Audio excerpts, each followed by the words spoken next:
Here's a fun fact. Do you know how many times a day you get a strong contraction from your intestines? We'll get you an answer in a second. It's Dr. Dan, again with a Lunch and Learn video. Welcome.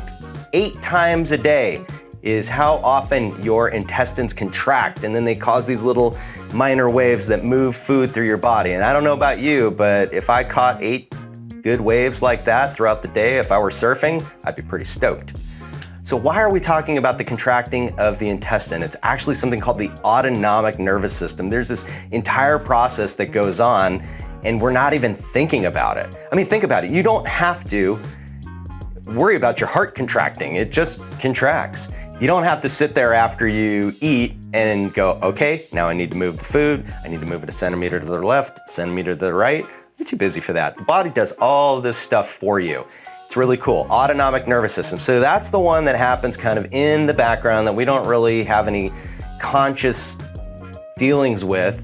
It just does it. But there are 2 other ones you need to be well aware of, and this is the parasympathetic nervous system and the sympathetic nervous system. Now, these are the 2 nervous systems that are really important for gut health and for hormone function. Now, what are they? Parasympathetic means rest and digest. Sympathetic means fight or flight. Why are these 2 things important to day-to-day life? Well, our original factory design is as parasympathetic beings. Think about it. We used to live in groups on savannas. We lived in peace. Nothing really happened. And then a lion shows up. Sympathetic nervous system. Pop up our heads like meerkats. Oh, that was really just somebody stepped on a twig. Why'd you do that? Everybody goes back to peace. Well, think about it today. We don't live like that. We live in cities. We have computers. We have cell phones. Everything's coming at us all the time. An email from the boss, a text from your wife, something that you've been thinking about and ruminating on since last night. All of these things cause this sympathetic response, fight or flight. It is completely the opposite of our design. And what does that do? Now, if you were running from a lion, what do you need? You need as much energy as possible, so the body shoots out adrenaline, it shoots out cortisol, it dissolves sugars, it pushes them into your muscles so you can run.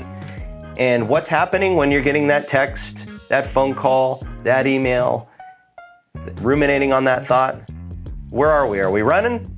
No, we're sitting at a desk usually.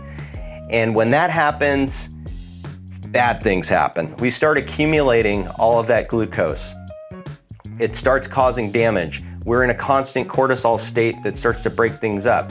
So we want to be in that parasympathetic rest and digest mode. You need to be doing things on a regular basis that switch you back to that factory setting as much as possible. So you need to relax. What are the easiest ways to do that? If you have a prayer practice or start meditating, these are really good ways to get set up in a parasympathetic state and to do it all day long. It's one of those things that's cumulative. You can't just sit down and meditate and then in 10 minutes you're all better. It's one of those things that my patients tell me that as it goes on, you kind of accumulate it, and after 3 weeks, 4 weeks, a month, it's suddenly somebody will come into them and say, you know, you really handled that project with a lot of grace. That thing that stressed us all out, it just didn't do anything to you. And that's parasympathetic. That's the benefits of meditation.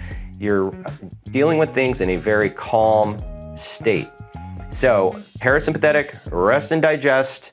Sympathetic, fight or flight. Be aware of some times that you're in the fight or flight mode. Things you can be thinking about. You can be thinking about your breathing. If you're getting tightness in your muscles, just be aware of it and relax. These are some things that'll tell you that you're in a sympathetic fight or flight state. Now, if you're in a chronic sympathetic state, I invite you to give me a call. I offer free 15-minute visits here in our Scottsdale and Tempe offices of Chambers Clinic.